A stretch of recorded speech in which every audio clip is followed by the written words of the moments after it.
Comparatively వేరే రాష్ట్రాలకు కాంగ్రెస్ ప్రభుత్వాలు ఉన్న కర్ణాటకలో చూసుకున్నా కూడా మహిళల అన్ఎంప్లాయ్మెంట్ ఓన్లీ 20% ఉంది, మగవాళ్ళ అన్ఎంప్లాయ్మెంట్ ఓన్లీ 22% ఉంది. అంటే ఇంత పెరుగుతున్నాము, తెలంగాణ రైజింగ్ అంటే నేను ఎల్లనో అనుకున్నా కానీ అన్ఎంప్లాయ్మెంట్లో మాత్రం సూపర్ రైజింగ్ ఉన్నది.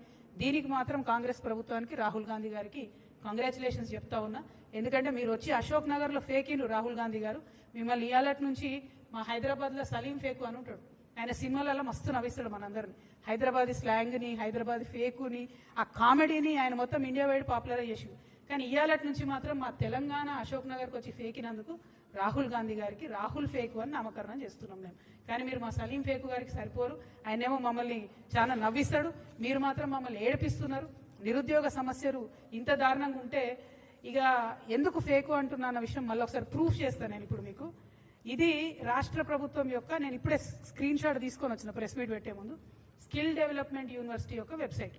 ఇక్కడ ఏం రాసి ఇది పట్టుకోతాము, ఇక్కడ ఏం రాసిండ్రు వీళ్ళు, 68,000 మంది, ఇక్కడ ఎల్లోలో కనబడుతుంది, 68,000 మంది ఎన్రోల్ అయినరని రాసిర్రు.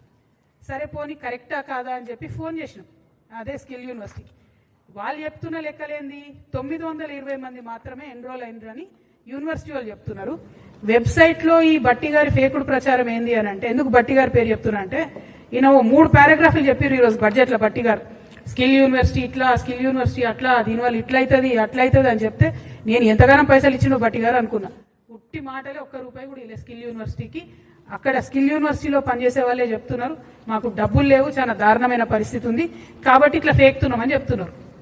నేను డిమాండ్ చేస్తున్నా, రాష్ట్ర ప్రభుత్వం ఈ మిస్లీడింగ్ ఇన్ఫర్మేషన్ తొలగించాలి ఈ వెబ్సైట్ నుంచి.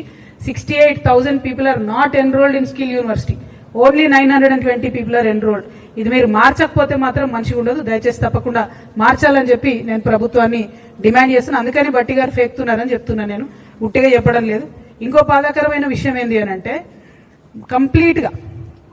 కంప్లీట్గా ఈ రాష్ట్రంలో ప్రజల యొక్క ఆహారానికి సంబంధించి ఏమాత్రం కూడా ఈ ప్రభుత్వం శ్రద్ధ పెడతలేదనడానికి న్యూస్ మీటర్ అనేటటువంటి సంస్థ మన పార్లమెంట్లో వచ్చినటువంటి ఆన్సర్ తీసుకొని మొత్తం కూడా ఒక ఆర్టికల్ వేయడం జరిగింది. మనకన్నా చండీగఢ్ పాపులేషన్ 40 లక్షలు, తెలంగాణ పాపులేషన్ 4 కోట్లు. కానీ చండీగఢ్లో ఏదైతే ఫేక్ ఫుడ్, అది కల్తీ ఫుడ్ తయారు చేసే వాళ్ళ మీద పెట్టిన కేసుల్ని మన రాష్ట్రంలో పెట్టిన కేసుల్ని చూసుకుంటే ఎట్లుందంటే పరిస్థితి 1000% వాళ్ళది ఎక్కువ ఉంది. మన దగ్గర పోయిన సంవత్సరం అంటే 2024-25లో ఒక్కటే ఒక కేసు పెట్టారు, ఫుడ్ మంచిగా లేదని చెప్పి, కల్తీ ఫుడ్ అని చెప్పి. అది కూడా ఓన్లీ హైదరాబాద్ సెంట్రిక్.